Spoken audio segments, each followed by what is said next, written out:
All righty, welcome back. We're just getting our way through hour two here on a Woman Wednesday edition of Liquid Lunch on Biz TV. I'm John Tabacco. We are coming to you live as we do every day, noon to 2, and we are kicking it real today, a whopper of a Woman Wednesday, might I add. Michelle Eskenazi, the bail bond queen, was with us, and Christy Lombardo was just with us from Freshy Fair, where they make some delicious keto, collagen, and vegan gluten-free treats. And we talked about how she got that kicked off just before quarantine, how things are going now. And another great friend of ours joins us right now. Amy Bursor is with us. She's quite the celebrity in her own right, and she's a model, actress, all this other stuff. But more importantly, right now, focusing on her work as the founder of Three Paws Kitchen and pet nutrition. Amy, thank you for joining us from the lake. I see you brought a little pet with you also, which is nice. So tell us a little bit about Three Paws. I know I spoke to you and Corey about it, and you guys were just kind of testing it out, getting things going, finding new recipes, and then all of a sudden, pandemic hit. But what made you start Three Paws Kitchen in the first place? Well, we started Three Paws Kitchen after both of our dogs had gotten sick. Lucy here, she was diagnosed with cancer 4 years ago and had to have her leg amputated. And our other dog, Pike, had pancreatitis, and he was throwing up on a near daily basis. So we took a look into what's actually in the food that we're feeding them. And it's actually horrifying what's in commercial pet food. So I became a pet nutritionist, and we developed recipes with other leading pet nutritionists and came up with a great recipe that both our dogs love, because our one dog is insanely picky. And now we have Three Paws Kitchen pet food. We have a gluten-free chicken pasta recipe, and we have a beef stew recipe. And we've also launched into quarantine. It's been crazy, but it's got us baking. I've been baking, which is so weird. I'm like turning into like a domesticated person. Wow. That's not I've never heard of dog baking before, but I mean, hey, it's definitely original. So let me ask you this, because maybe, I know there's a lot of dog lovers. We had Carla Marino on last week. She's the founder of the Near and Far Animal Rescue, and we know there's a lot of dog lovers pet lovers that watch the show. But just so people maybe think a little more about giving their pet something real healthy, like you guys make at Three Paws, what are some of the disgusting things that you find in traditional dog food? Oh my God. Like the companies, it's all self-regulated by the big food, like dog food companies.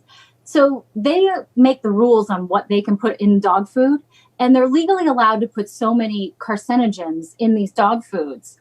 And they can get their meats from anywhere, and they don't really need to disclose where they're coming from.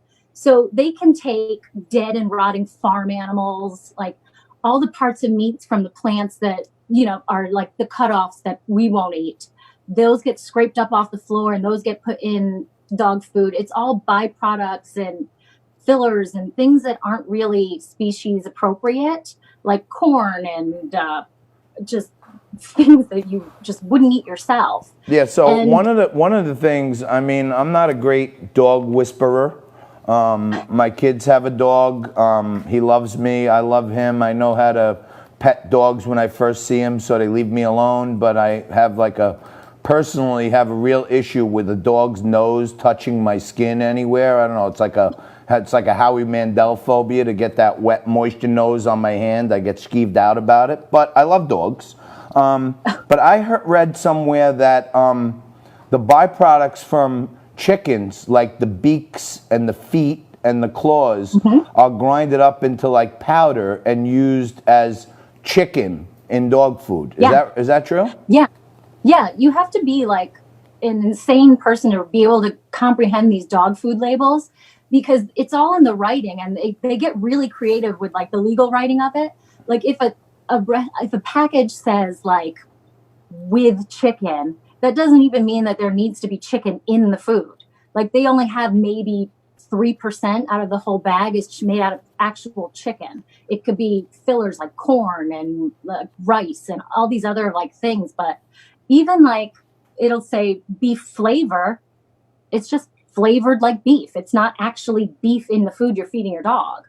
So that's why we wound up developing these recipes, because I personally, vet bills are expensive. And I'm very fortunate that I have pet insurance and was able to take care of Lucy and have her surgery done. But I don't know, if I didn't have insurance, I don't know what I would have done, because it was upwards of $10,000 to get her leg amputated. Wow. And it kind of makes you think that if I had been feeding her good, nutritious food all along, would have this have happened? Now, my buddy and your longtime companion, Corey, is the host of the quickly growing Basic Seltzer Show. Are you guys working on any hard seltzers or anything that the dogs might be able to drink, or that's out of bounds? Well, I don't know what you're talking about. No, I don't know. I know some people, I've heard, some people are using different types of things when they want the dog to be a little calmer, to tranquilize them, like they sprinkle a little CBD in their food. Can you sprinkle a little hard seltzer in there? Does that work or no? Alcohol's not actually good for pets, but I actually have been tossing around the idea of doing a recipe with CBD. I've been using CBD now with Lucy for her back legs and her joints, because she's getting a little bit older. And it actually seems to be helping her. So it's kind of something that we're going to expand and look into in the future. I've been hearing about that. So let me ask you this. You're one of the first women in your field. Oh, look at the boxes are beautiful too. I didn't see that new packaging. We have a picture of a box with the doggy popping out of it. But you're one of the first women in your field, and you know, I asked you to come on because it's Women Wednesday, and I like to highlight the perspective of women. I feel like, you know, women are more organized, women are more determined in a lot of instances. Men are like alpha, like if they can't slam the square peg in the round hole after 3 slugs, then they, you know, go on to the next square peg. And women kind of stay on path. How did you, I know you were starting this right before the pandemic. How have you kept the business focused and actually growing new products during the pandemic?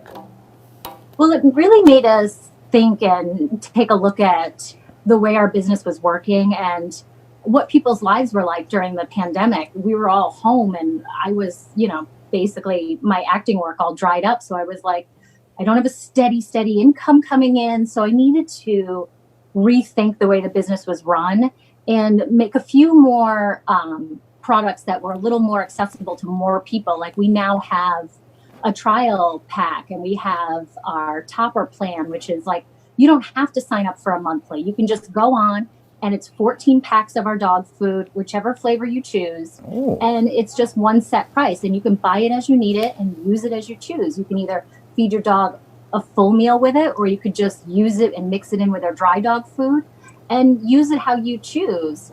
And it's a little bit more cost effective for people. So I'm looking at a photo here of, it looks like 2 milk bones with some peanut butter in between and some chocolate drizzlings on top. It reminds me of like Vienna fingers, the little cookies. What are those that I'm looking at? Yes. Well, I was telling you, we started baking, and I started doing cakes. So ever since I got Lucy, I've been one of those dog moms that I celebrate her birthday. And even more so now that she's a cancer survivor, I figure every year we get with her is a celebration. So I started making cakes, and they came out super cute because they're tie-dyed. And we also do a line of treats now, because the commercial dog treats are all, there's nothing good in them for your dogs. And the shelf life, they can last from now till eternity. So we started making really healthy treats with all human grade stuff in it. Like there's whole wheat flour, there's peanut butter, there's chicken stock. Like those look. I'm a big cookie freak. Those looked edible for me. Like, are those human edible too, or no? You mentioned that, but we actually have another one that's bacon and cheddar biscuit, and I actually had to keep like swatting Corey out of the kitchen because he kept trying to eat all the treats on me. All right, we got to wrap it up. Is Corey your cameraman today? He is. That's why it's a little like shaky. I was gonna say, from what I understand, you're the primary camera person for the Basic Seltzer Show, Corey's Seltzer Show. I never get any credit. Right, and I'm telling you, you're steady, like you're steady Eddie, even rocking in a boat. You know, this guy, we got to work on it. We got to work on camera. He's great, but we got to work on his camera skills. I know. I'm working on teaching him. I'm trying to get him to be able to take photos first, and then we'll move on to videos. All right. One step at a time. All right. That's Amy Bursor, and my buddy Corey Windlespecht is on the camera today. Amy's the founder of Three Paws Kitchen. You got to check it out if you want some healthy foods that'll keep your dog happy and nutritionally complete. Amy, thank you so much. We got to have you on again soon. Yes, definitely. It was great. Right. Thank you so much. Talk to you soon. That's Amy Bursor and Corey behind the camera. Quick break. News of the day right after this.